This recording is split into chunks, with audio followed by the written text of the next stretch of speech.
سيدة باهي الصوماليات بهالسي عولادها مركان كيرو بوكسوني أيام بيلهديني داريني xusuusta haddaan ku baaqanno bariisamaadkii dalkeennu intaanu burburin maraakiib baynu lahayn magacyadooda loo bixiyey Puntland Boosaaso Berbera Saylac Kismaayo iyo Baraawo iyo Banaadir oo calanka buluugii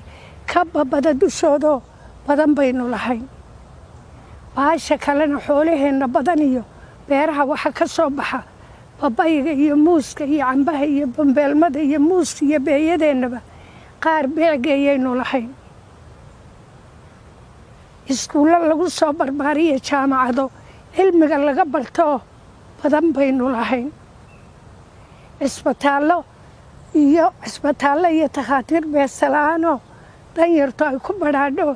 loo bogaynu lahayn warshado boqolaal kun oo shaqaalihii ay ku baratamaanoo baahideenna dabooliyo wax soo saar badan baan lahayn ciidamo bariga Afrika looga baqo bad iyo bariba ilaashoon bayda loo dhiginoo birlabaynu lahayn diyaarado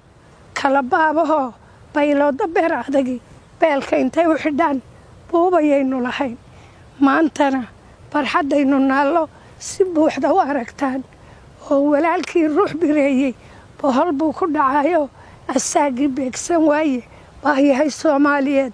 intaynaan baabi'in in barteennaba la waayin in dunida laynaga baafin baarlamaan iyo xukuumad iyo bulshadeenna ballaadhan